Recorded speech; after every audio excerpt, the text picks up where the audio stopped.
देखो गाइस, मेरा नाम है आशु कुशवाहा और मैं लगभग 9 साल से इंग्लिश स्पीकिंग की कोचिंग पढ़ा रहा हूँ। गाइस, मुझे बहुत अच्छे से पता है कि इंग्लिश बोलना कैसे सिखाया जाता है और मैंने अब तक करीब 1000 बच्चों को इंग्लिश बोलना सिखा दिया होगा।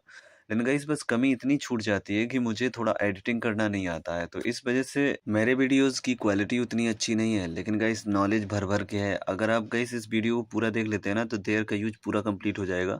इसके अंदर में देयर के ऐसे-ऐसे यूज़ हैं, अगर किसी टीचर से भी पूछ दोगे ना तो एक बार उसको सोचना पड़ जाएगा।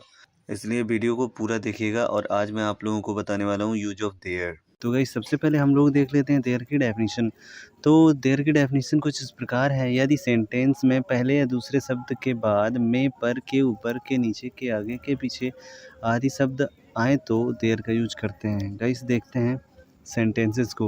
और यहाँ पे जैसे कि मैंने डेफिनिशन में बताया भी हुआ है, उसी तरीके से आप देख सकते हो, पहले या दूसरे शब्द के बाद में आया है या तो पर आया है। इसके अलावा अगर के ऊपर, के नीचे, के आगे, के पीछे भी आ जाए तब भी देयर का ही यूज़ करते हैं। देयर का यूज़ करना बहुत ही ज़्यादा आसान है। तो सबसे पहले गाइस देयर लिख देते हैं और देयर लिखने के बाद में फिर बैक साइड से आ जाते हैं। पिछली वीडियो में मैंने इम्परेटिव सेंटेंस में जिस प्रकार से बताया हुआ था कि बैक साइड से चलते हैं, बिल्कुल उसी तरीके से चलेंगे। तो सबसे पहले है की इंग्लिश, इज। अब बैक साइड से जा रहे हैं तो अब किसकी इंग्लिश, एक टीवी, तो आ टीवी। अब इसके बाद में लिखेंगे मे की इंग्लिश यानी कि इन, और इसके बाद में लिखेंगे लास्ट में घर की।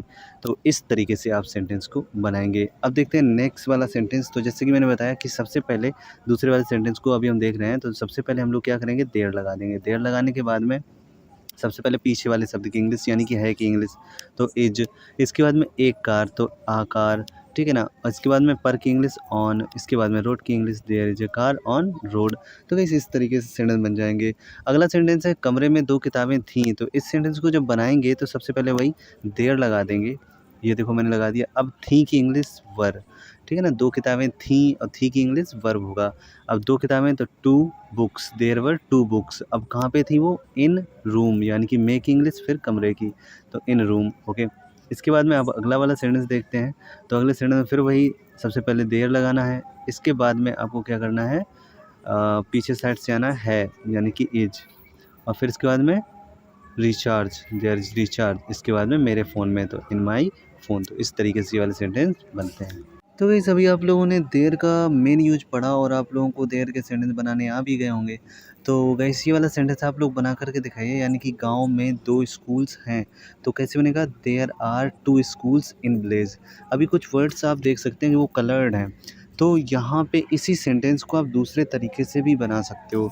तो जब इस दूसरे तरीके से बनाओगे तो सबसे पहले क्या देख रहे हो आप, कि यहाँ पे आर भी लगा हुआ है और इन विलेज भी लगा हुआ है, लेकिन देयर गायब है, वहीं 2 स्कूल्स गायब है, यानी कि मेन चीज़ गायब हुई जिसकी मेनली बात हो रही है। तो गाइस बस यहीं पे आप लोग समझ जाइए। बस इन्हीं दोनों वर्ड्स में चेंजमेंट कर देंगे, यानी कि देयर की जगह पे 2 स्कूल्स कर देंगे और 2 स्कूल्स की जगह पे देयर कर देंगे, जैसे कि अभी आप लोग देख भी सकते हो, ये चीज़ करनी है।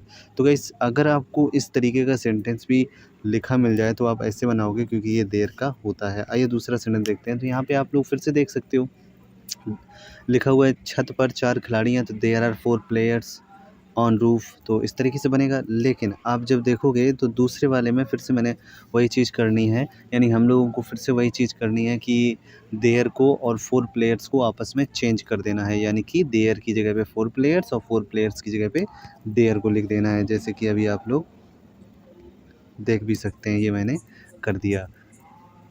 तो गाइस आप लोगों ने कभी न कभी इस तरह के सेंटेंस तो ज़रूर ही देखे होंगे कि एक राजा था, एक किसान था, इस तरीके के सेंटेंस आपने लेसन्स वगैरह में ज़रूर पढ़े होंगे। तो गाइस इस तरीके के सेंटेंस कैसे बनाते हैं इंग्लिश में वो सिखाता हूँ मैं। देखो यहाँ पे 2 सेंटेंस आपके लिखे हुए हैं। ये जो 2 सेंटेंस हैं, अब मैंने क्या किया कि आप लोग देख लो प्रॉपर बने हुए हैं। अभी मैंने क्या किया कि मैं और स्कूल हटा दिया। मैं की इंग्लिश इन होती है, वहीं हमने स्कूल भी हटा दिया। अब हो गए 13 टीचर्स हैं। तो जब यहाँ पे मैं और स्कूल हट गया तो फिर इन और स्कूल हट जाना चाहिए ना।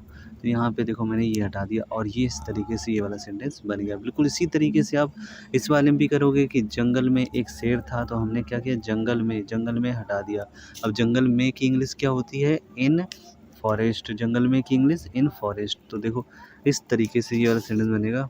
और गाइस आप लोगों ने कभी ना कभी इस तरीके के सेंटेंस तो ज़रूर देखे होंगे। एक राजा था, एक किसान था, और कोई है, इस तरीके के सेंटेंस तो ज़रूर ही देखे होंगे। अब गाइस आप लोगों को करना क्या है, इनको जब बनाना है तो इनको बनाना बहुत ही आसान होता है। चलिए देखते हैं। तो पहले देखो ये 2 मैंने सेंटेंस बना दिए हैं। अब जब इन सेंटेंस में मैंने क्या किया, देखो ऊपर वाले सेंटेंस में देखो मैंने स्कूल में इस चीज़ को हटा दिया। जब इस ऊपर हिंदी वाले सेंटेंस से स्कूल में हट गया तो स्कूल में की इंग्लिश होती इन स्कूल, तो इसको भी हटा देंगे। यानी कि 13 टीचर्स हैं तो बनेगा there are 13 teachers. Okay guys. अब इस वाले सेंटेंस में देखो यहाँ पे मैंने मे की इंग्लिश और जंगल की इंग्लिश हटा दी। जब मे की इन होती है और जंगल की फॉरेस्ट होती है तो यहाँ पे हम इस वाले सेंटेंस से भी हटा देंगे। Okay guys. अब इस वाले सेंटेंस को चलो बना लेते हैं। तो देयर इज अ और इसके बाद में बाइक। ये देखो तो यहाँ पे सेंटेंस बना there is a bike. Okay. अब नेक्स्ट सेंटेंस को बना लेते हैं। एक राजा था। देखो मैंने अभी बताया है कि बस स्थान नहीं है और बाकी सेंटेंस नॉर्मली बनेगा। तो यहाँ पे हमने देयर कर दिया, वॉज अ और इसके बाद में यहाँ पे किंग, और इस तरीके से सेंटेंस बन गया। और अभी आप लोग देख सकते हैं कि यहाँ पे मैंने कुछ सेंटेंस बना के रखे हैं। और अगर मान के चलो इन्हीं सेंटेंसेस में नहीं लगा होता तब आप क्या करते? कुछ भी स्पेशल नहीं करना है। आप लोग देख सकते हैं जो रेड कलर से हैं ये हेल्पिंग वर्ब है। बस इन्हीं के तुरंत बाद आपको नॉट लगा देना है या नो लगा देना है। यानी कि जब देयर वाला नेगेटिव सेंटेंस बनाना है तो हेल्पिंग वर्ब के तुरंत बाद या तो नॉट लगा दो और या फिर नो लगा दो। गाइस ये देखो आप लोग इस तरीके से हमने देखो तीनों सेंटेंसेस में यहाँ पे नॉट या नो लगा दिया है। गाइस अब आखिरी वाला सेंटेंस देख रहे होंगे, इसमें सोच रहे होंगे कि यार हेल्पिंग वर्ब के 2 पार्ट हैं अगर, तो क्या नॉट पहले पार्ट के तुरंत बाद लगाएंगे? तो गाइस बिल्कुल सही बात है, नॉट पहले पार्ट के तुरंत बाद लगाएंगे। तो गाइस अब रही बात इंट्रोगेटिव की। तो गाइस इंट्रोगेटिव मैं नहीं पढ़ा रहा हूँ क्योंकि मैं WH फैमिली जब पढ़ाऊँगा तो पूरा बता दूँगा। ओके गाइस मिलते हैं नेक्स्ट वीडियो में, तब तक के लिए बाय।